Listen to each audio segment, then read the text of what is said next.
Super विद्यार्थियों आप सबका स्वागत है आपके अपने YouTube channel Hindi classes NCERT and RBSE for मेधावी कौशिक।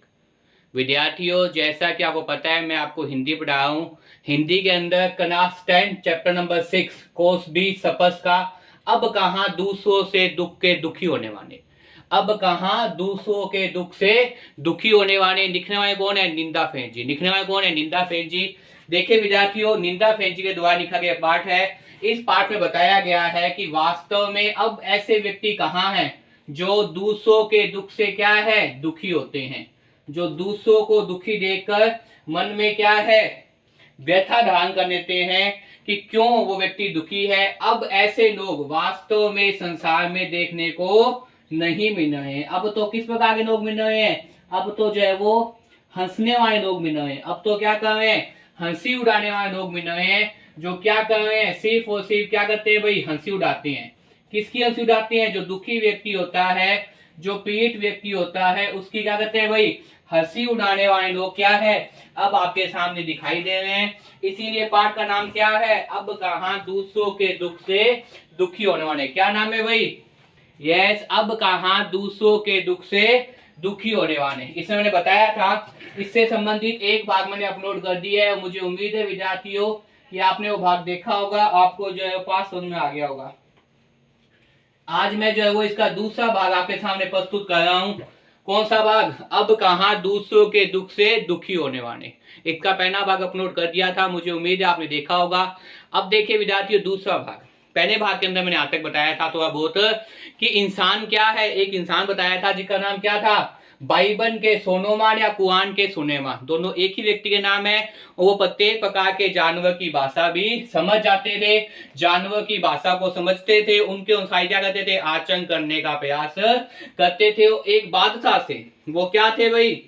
एक बादशाह से वो सबकी बात को समझते थे, सबके दुखों को जानते थे।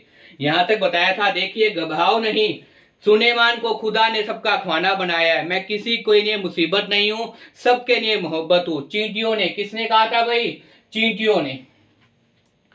विद्यार्थियों, अगर मेरे द्वारा बनाई वीडियो पसंद आई है तो इसे ज्यादा ज्यादा लाइक कीजिए, कमेंट कीजिए, शेयर कीजिए विद्यार्थियों। और चैनल पे अगर आप नए हैं तो चैनल को तुरंत सब्सक्राइब कर लीजिए ताकि आपको ऐसे वीडियो मिलती रहे। तो देखिए विद्यार्थियों, मैंने बताया था सुलेमान जो व्यक्ति है वो जानवरों की भाषा भी समझता है, पशु पक्षियों की भाषा भी समझता है, इंसानों की भाषा भी समझता है, मूक प्राणियों की भाषा भी समझता है। तो ये बादशाह जो कौन भाई? सुलेमान कह दीजिए या सोलोमन कह दीजिए, बाइबल के अंदर ये क्या कहे थे? एक बार अपनी फौज को, एक दफा सुलेमान अपने नक्शा, नक्शा का मतलब जो सेना होती है उसको बोलते हैं। एक दफा सुलेमान अपनी सेना के साथ एक से गुजर रहे थे। रास्ते में कुछ चींटियों ने घोड़ों की टोपों की आवाज सुनी। किसकी आवाज? रास्ते में चींटियों ने किसकी आवाज सुनी भाई? घोड़ों के टोपों की। बताइए किसकी आवाज सुनी? घोड़ों के टोपों की। घोड़ों के टोपों की आवाज सुनी। किसने सुनी? यस, चींटियों ने। किसने सुनी थी भाई? चींटियों ने। बताइए किसने सुनी? किसकी आवाज? घोड़ों के टोपों की आवाज। किसने सुनी भाई? चींटियों ने। रास्ते में गुजर रहे थे, रास्ते में कुछ चींटियों ने घोड़ों की टोपों की आवाज सुनी तो डर कर एक दूसरे ने कहा, आप जल्दी से अपने बिनों के जाओ, चलो अपने जल्दी जल्दी क्या करो? अपने बिनों में जाओ, क्योंकि फौज आ रही है। अगर घोड़े के पैर के नीचे चींटी आ जाएगी तो निस्संदेह चींटियां क्या हो जाएगी? मर जाएगी, मृत्यु को प्राप्त हो जाएगी। इसलिए चींटियां क्या कह रही थी कि अब यहां से चलो। कहां चले भाई? कहां चले? अपने अपने बिनों में चले। क्यों? क्योंकि घोड़ों की फौज आ रही है। घोड़ों के जो टोपों की आवाज है, मतलब पैरों के कदम की चहन कबनी है, वो सुनाई दे रही है। कुछ चींटियों ने घोड़ों की टोपों की आवाज सुनी तो डर कर एक दूसरे ने कहा, क्या कहा? एक दूसरे कहा, आप जल्दी से अपने अपने बिन में चलो, फौज आ रही है। क्या आ रही है भाई? फौज आ रही है। सुलेमान उनकी बातें सुनकर थोड़ी दूर पर रुक गया। सुलेमान को मैं बताया था जानवरों की भाषा आती है। ईसा से 1025 वर्ष पूर्व किसकी भाषा जानते थे? सबकी भाषा जानते थे। सबकी भाषा मतलब जानवरों की भाषा भी समझते थे। कौन समझते थे भाई? ये जो बादशाह है जिसका नाम क्या है? सुलेमान। ये जो बादशाह है जिसका नाम क्या है? सुलेमान। वो किसकी भाषा भाई? वो जानवरों की भाषा भी समझते थे। किसकी भाषा समझते थे? बताइए। जानवरों की भाषा भी समझते थे। कौन भाई? सुलेमान। सुनेमान कह दीजिए, सोनोमान कह दीजिए। सुनेमान उनकी बातें सुनकर थोड़ी डूब गया और चींटियों से बोला, घबराओ नहीं, सुनेमान को खुदा ने सबका खाना बनाया है, मैं किसी के लिए मुसीबत नहीं हूं, सबके लिए मोहब्बत हूं। चींटियों ने उनके लिए ईश्वर दुआ की और सुनेमान अपनी मंजिल की ओर बढ़ गया, क्योंकि उग गया था सुनेमान। पहले उसने चींटियों को जाने दिया, उसके बाद अपनी सेना के साथ आगे बढ़ा और चींटियों ने सुनेमान को क्या कहा भाई, दुआएं दी। ऐसी ही एक घटना का जिक्र सिंधी भाषा के महाकवि शेख अयात ने किया है। कौन सी भाषा? सिंधी भाषा। कौन सी भाषा भाई? सिंधी भाषा। कौन सी भाषा? सिंधी भाषा के एक महाकवि। और सिंधी भाषा के महाकवि कौन है? ऐसी ही एक भाषा का प्रयोग किसने किया है? सिंधी भाषा के अंदर। और सिंधी भाषा के महाकवि कौन है? शेख अयाज ने किया है। किसने किया है बताइए? शेख अयाज ने। ऐसी ही एक घटना का प्रयोग सिंधी भाषा के कवि, क्या नाम है कवि का? शेख अयाज ने किया है। किसने किया है भाई? शेख अयाज ने। कौन सी भाषा के कवि है? सिंधी भाषा के कवि है। इसी प्रकार की एक घटना, कौन सी घटना? आप कह सकते हैं बाइबन के सोनेमान या कुएं के सुनेमान, जो एक बादशाह से उसकी अहमद के बारे में, उसकी सच्चाई के बारे में, उसकी जो है वो नेक हस्ती के बारे में, ईमानदारी के बारे में, उसकी जो है दयालुता के बारे में घटना मैंने पहले ही बताई थी, चींटियों वाणी। और दूसरी घटना का जिक्र कौन कर रहा है? दूसरी घटना का जिक्र आपके सामने सिंधी कवि शेख अयाज कर रहे हैं। कौन कर रहे हैं भाई? सिंधी कवि शेख अयाज कर रहे हैं। अब देखिए वो क्या लिखते हैं। ऐसी ही एक घटना का जिक्र सिंधी भाषा के महाकवि शेख अयाज ने अपनी आत्मकथा में किया है। उन्होंने लिखा है, एक दिन उनके पिता कुएं से नहाकर लौट रहे थे। क्या लिखा? कि एक दिन उनके पिता कुएं से नहाकर लौट रहे थे। एक दिन उनके पिता कहां भाई? कुएं से नहाकर लौट रहे थे। माँ ने भोजन परोसा, उन्होंने जैसे ही रोटी का टो खाया, टो का मतलब टुकड़ा, नहाकर लौट रहे थे और जैसे ही उन्होंने क्या कहा? रोटी का टो। और टो का मतलब क्या होता है विद्यार्थियों? टुकड़ा। जैसे ही उन्होंने क्या कहा भाई? रोटी का एक को तोड़ा। को का मतलब क्या होता है? टुकड़ा। जैसे ही उन्होंने रोटी का क्या किया भाई? जैसे ही उन्होंने रोटी का एक को तोड़ा। क्या घटनाक्रम हुआ? जैसे ही उन्होंने रोटी का एक को तोड़ा। को का मतलब टुकड़ा। एक दिन उनके पिता कुएं से नहाकर लौटे, मां ने भोजन परोसा। क्या घटनाक्रम जिक्र कर अपनी आत्मकथा में लिखा है। एक दिन उनके पिता कुएं से नहाकर लौटे, मां ने भोजन परोसा, उन्होंने जैसे ही रोटी का को तोड़ा, टुकड़ा तोड़ा, उनकी नजर अपनी बाजू पे पड़ी। किस पे पड़ी भाई? अपनी बाजू पे पड़ी। वहां एक काना झोंटा रेंग रहा था, वह भोजन छोड़कर उठ खड़े हुए। वहां पे कोई जीव काने का जो झोंटा था वो रेंग रहा था, उसने भोजन छोड़कर वह उठ खड़े हुए। मां ने पूछा, क्या बात है? भोजन अच्छा नहीं लगा? शेख अयाज के पिता बोले। किसके पिता भाई? शेख अयाज के पिता। किसके पिता हैं? शेख अयाज के पिता। लिखा है कि मेरे जो पिता हैं, किसके पिता हैं? शेख अयाज के पिता। नहा के लौटे थे और नहाते नहाते जब उन्हें मां ने भोजन परोसा तो भोजन के अंदर पास में क्या है? बाजू पे क्या चल रहा था भाई? एक जानवर, एक मूक जानवर। क्या नाम है? काना झोंटा रे रहा था, वह भोजन छोड़कर उठ खड़े हुए। मां ने पूछा, क्या बात है? मां ने पूछा, क्या बात है? भोजन अच्छा नहीं लगा? मां ने पूछा, क्या बात है? भोजन अच्छा नहीं लगा? शेख अयाज के पिता बोले, नहीं, यह बात नहीं, मैंने एक घर वाले को बेघर कर दिया। मैंने एक घर वाले को बेघर कर दिया। उस बेघर को कुएं पर उसके घर छोड़ने जा रहा हूं, क्योंकि उसका घर कहां था? कुआं था, जहां वो पिता क्या करके लौटे थे? स्नान करके लौटे थे। जहां पिता क्या करके लौटे थे? स्नान। और क्या था उसका? कुआं। कुआं घर था, तो एक बेघर को क्या कर दिया? एक बेघर घर वाले को क्या कर दिया? बेघर कर दिया। इसलिए मैं उसे क्या कर रहा हूं? वापस घर लौट के आ रहा हूं। किसको वापस घर लौट के छोड़ रहे थे बताइए? काना। काने अंक का क्या है भाई? त्योजता।